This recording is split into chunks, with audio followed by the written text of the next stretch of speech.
आज 23 एप्रिल 2024 योहान लिखित पवित्र शुभवर्तमानातून घेतलेले वाचन।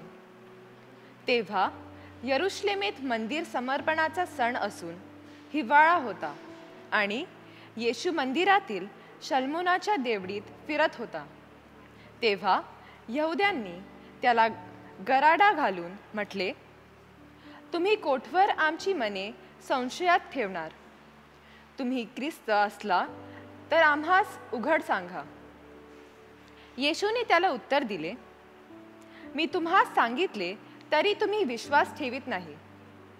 जी कृत्ये मी माझ्या पित्याच्या नावाने करतो ती माझ्याविषयी साक्ष देतात, तरी तुम्ही विश्वास ठेवित नाही, कारण तुम्ही माझ्या मेंढरांपैकी नाही। माझी मेंढरे माझी वाणी ऐकतात, मी त्यांना ओळखतो आणि ती माझ्या मागे येतात। मी त्यांना सार्वकालिक जीवन देतो, त्यांचा कधीही नाश होणार नाही आणि त्यांना माझ्या हातातून कोणीही हिचकून घेणार नाही। पित्याने मला जे दिले ते सर्वाहून मोठे आहे आणि पित्याच्या हातातून ते कोणी हिसकून घेऊ शकत नाही। मी आणि पिता एक आहोत। चिंतन।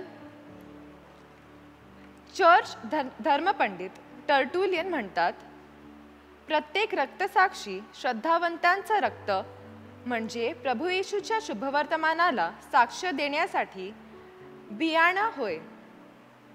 ख्रिस्त सभेच्या इतिहासातील पहिला रक्तसाक्षी स्तेफान प्रभू येशूची सुवार्ता निर्भीडपणे व स्पष्टपणे सांगत फिरत होता आणि देवनिंदा केल्याचा आरोप करीत त्याला दगडाने ठेचाळण्यात आले। स्तेफानच्या 2 वर्षा अगोदर प्रभू येशू ख्रिस्तालाही ठार करण्यात आले।